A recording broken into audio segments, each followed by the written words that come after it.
All right, what up, guys? So it's been a while. Wanted to give an update. We moved the family out to a different town, put them in different school districts, and we actually have gotten rid of all of our vehicles. So the Raptor is gone, the ST is gone, and I believe that's the last ones that y'all saw us with were the Raptor and the ST. So sold the ST, private sold it, had an Unreal offer, couldn't say no, we sold it. We ordered, back up a little bit, we were shopping for a new Mommy missile. We've had the ST for like 4 years, almost 5 years now. Mom wanted something different, our wife wanted something different, a little bit bigger, so we were kind of looking at our options. I'm gonna try to stay away from the wind here, but we were looking at our options. Looked at a couple vehicles, Escalade, the new Infiniti, the Denali, and the Sequoias.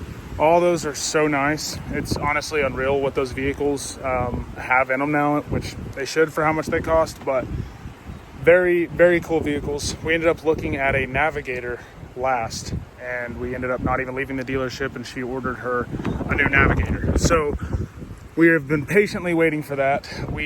Once we ordered it, we waited about a month, and then we had an offer to sell the ST, so we took it. Had a great deal on that car. The reverse math on that, after we got paid for what we sold the car for, we sold it for $30,000. We bought the car brand new and for $54,000 back in 2020. I did the reverse math. That car has only costed us like $340 a month to own, which is pretty substantial. I've never had a vehicle that cost that little for a brand new vehicle to own. And they depreciated some. We kept the miles low on it, but to be honest, they're just good cars, and they're holding their value pretty good. And to be honest, it's a hell of a vehicle for $30,000 even.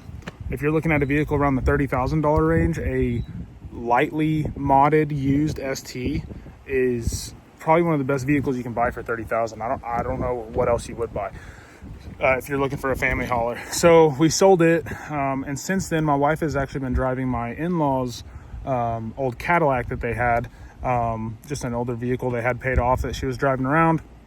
It's gotten so hot here in Texas, we got tired of it, or she got tired of driving it, so I wanted to get something to hold its place until the Navigator came. And if we end up loving this car, we may keep it. But as of right now, I paid cash for it. I'm probably just going to use it as a down payment on the Navigator whenever it comes, so that it kind of helps us a little bit on the taxes. I would love to be able to keep it because I want to be able to do some rallies and stuff in it. And I really do think we're going to like the car. But worst case, we're going to get rid of it when the Navigator comes. We got told 1 to 3 months on the Navigator. We're well into month 2. I don't even have a VIN number yet. So I know that it's going to be at least another month or 2. So we'll have this car at least through the summer, have some fun with it, see kind of how that turns out. But I was just going to give you all a quick little rundown, and then I'm going to go over these vehicles right here. I picked up a 2022 F-150 Power Boost Limited, and this truck is amazing. If I knew how to do the cool edit stuff, I'd show you guys a nice little edit of it. But man, there's a lot of videos of these vehicles out now, so if you want a solid review vehicle, that's kind of or a solid review video, there's tons of them on YouTube. So I'm just going to kind of give you an overview of the new vehicle, what we have planned for it, and we'll go from there. Like I said, it is a 2022 F-150 Power Boost Limited. So has all the fancy stuff. Honestly, I've just been blown away by this truck on how it drives. I loved my 21 model Lariat, but this thing is on a whole new level. So first, all right, so had to change it to this because it tried to connect to the Apple CarPlay. So this thing has, everything. I've already done a video on my Lariat. It has everything the Lariat has, plus a couple little extra fancy deals. What I do like, some quick little touches that are different that I love, is the Alcantara or the suede, whatever it is, on the headliner instead of just that fabric. It just feels nicer. You can tell it's way more expensive of a material. And it's the whole roof, which is nice. The new sound system is amazing. The Bluetooth system is way better than my 21's was. My Lariat, I'm sorry. hands-free driving is great. The only thing that this thing has that I wish it didn't have, it has full hands-free, or not hands-free, I'm sorry. It has full lane centering and all that good stuff like my Lariat had. But Ford added these 2 cameras that watch you while you're driving. So I used to be able to put a water bottle right here and it would hold the steering wheel, like on a long interstate drive where it's nice, straight and flat, as you can tell here in Texas. You can see for miles. So I used to have it to where I just put a water bottle in here and it would drive itself. Now it watches you to where it literally tells you to watch the road, put your hands on the wheel. And that's, you know, great for safety, but honestly extremely annoying when you're trying to bypass a safety system and just work, because I work out of my vehicle all day long. But other thing I wish it had that my Lariat had that this one does not is the fold out console. And I don't know why. I'm assuming it's because of this plaque that it doesn't let you flip it over. That's the only thing I can think of. But the thing that the shifter goes down and everything like the Lariat did, but this one doesn't do the fold out desk, which I thought was kind of disappointing. But the interior, man, like this whole thing, Ford is just killing it on the interior. All this soft leather, all this up here is this nice blue soft leather. It's kind of hard to tell in the video, but this is like that bluish color. It's gray until the sun hits. It's like gray right now.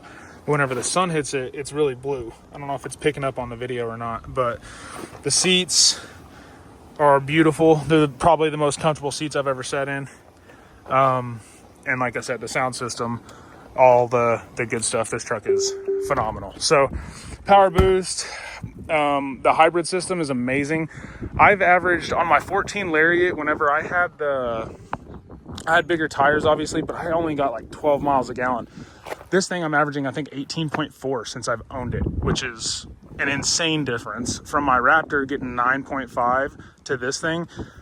I've put like almost 4,500 miles on it in 3 weeks since I bought it, and averaging 18 miles a gallon. Doing the math versus what I used to get in the Raptor, it's literally saved me like $1,300 in fuel, this power boost. And I know, I don't know, I would like to say 4 to 5 of that miles per gallon is the hybrid system.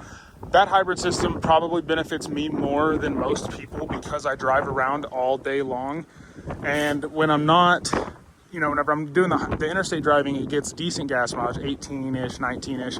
If I would slow down, it'd get a lot better, obviously. Then always trying to steal a shot. It would get better if I would slow down. I'm just more about time management. So gets great gas mileage on the interstate, but then what's awesome is whenever you hit your brake, like say I'm exiting the interstate and I'm going 80, I hit my brake, it kills the motor right then.